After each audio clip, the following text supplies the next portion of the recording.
guys, welcome to our first page. I did this behind one word.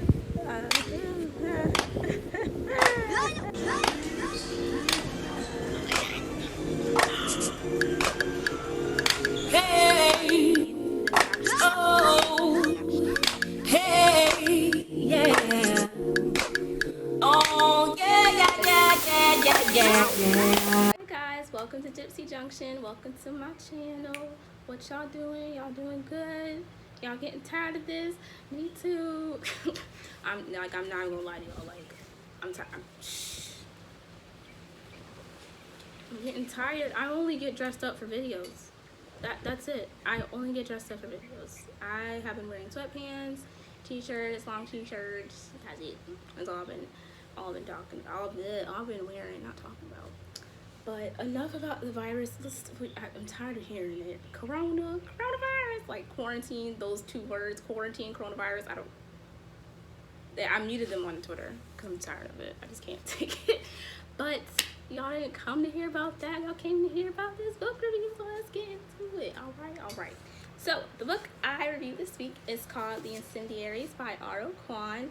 Also, shout out to her because she liked my tweet. She said thanks for reading. I was like, you're welcome. I love how like interactive authors are. They're super interactive. Like I asked the favorite author of all time, Sharon Draper. She is my idol. I love her so much. And I remember I reached out to her asking for some advice because I'm writing a book. And like, duh. And she answered in like, I think like the same day. Like it was like in a day span. And I was like, oh my god, that's crazy. Like she really responded. I didn't think she would respond that quickly, that is. So I thought that was cool. But yeah, so about this book, the three main characters are Will Kendall, Phoebe Lynn, and John. I forget his last name. I don't know if it's Neil. I'm pretty sure it's Neil. We're gonna look at it. Yeah, John Leal. Haha. Alright. Yeah, John Leal. So basically, John Leal used to go to college years before because he's way older. Not like scary way older, like 50 years old and they're like in their 20s, but like respectively much older. And Will met Phoebe at a college party because how else do people meet? Let's be honest. And they start like kicking it, you know, hanging out or whatever, you know, some little fondling, stuff like that. You know how stuff goes. And you realize reading, you're like, these aren't regular people. I mean, no one's really regular at college. You learn that very quickly. But they're a little bit different. It's basically the book. It shows how religion, I'll say religion is just in, let's not specify one, because you realize that for one particular religious group, it's not all it's cracked up to be. So it basically shows like how religion kind of like changes or morphs their life in a good or bad way. So for Will, he grew up in the church and stuff like that. I don't know what that is. In the church or stuff like that, and his basis was basically, oh, you know, he was like going through some stuff, and he was like, oh, if I'm like extra dedicated and I do this, then everything's gonna work out. And not necessarily, that's not what happened. So he was like, oh, I'm done. I'm wasting my time with this. And then with Phoebe, she had a very interesting upbringing as well. She came from a pretty well-off family. Love classical music. Anything about music she loved, and she is a wonderful pianist. But the way, you know, she learned it was very, very strict. You know, she got beat with the ruler, or instead of rod, actually, let me specify, a rod. You know, she got a note wrong, just like get beat, whacked, and she would have, you know, knuckles, her hands swollen, but it would give her satisfaction, which is kind of weird, but hey, that's Phoebe.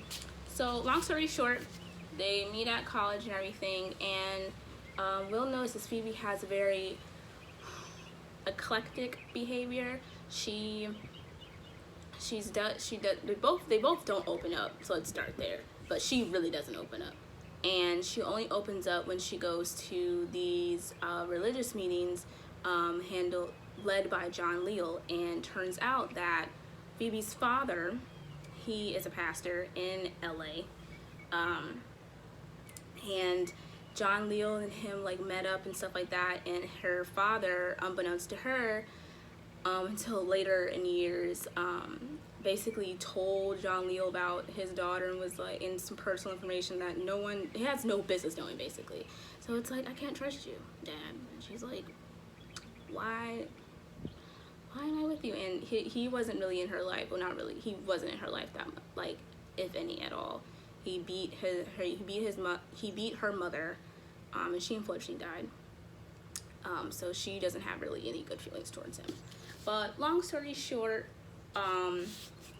turns out this little religious group is called Jeja, and it says it's based on Christianity, but in the book, they have, you can tell John Leal uses control and manipulation, if however you want to call it, but that's how I see it. And it show, you can, if you want to like attribute it to today's outlook on different religions. I personally am a Christian myself. Do I see some flaws in it? I definitely do.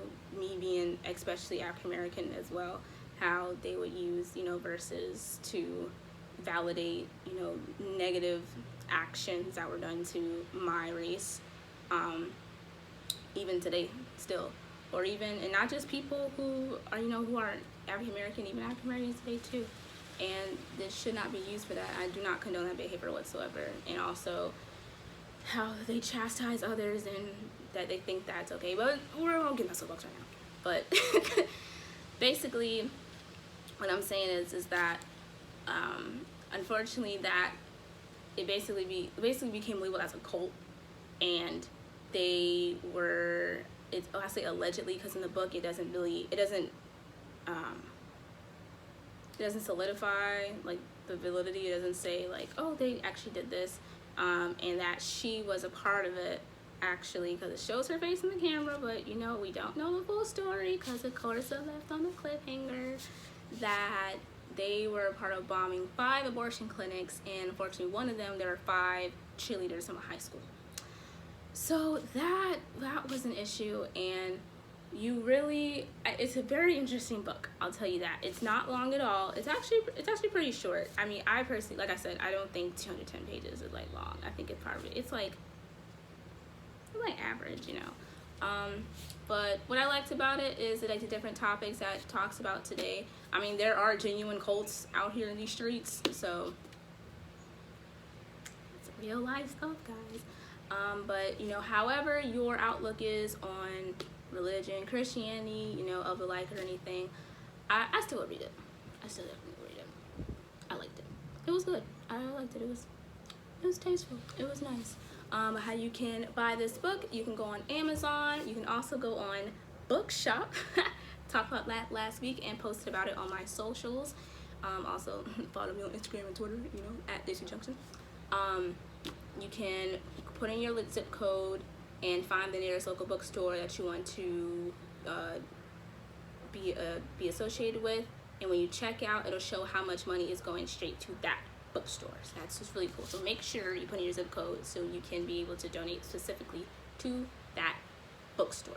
And if you are a person that goes to your local bookstore and you don't see them listed on there, ask them to become an affiliate with them. And they have all the information on the website for the bookstores and everything. So if you're wondering, like, I really want to know how much bookstores are getting, all information is right there for you. So definitely check out bookshop.org. And thank you again, R.O. Kwon, for this wonderful art. And like I said, subscribe, like the video, follow me on Daisy Junction, Instagram and Twitter, and I'm gonna be back with another video next week.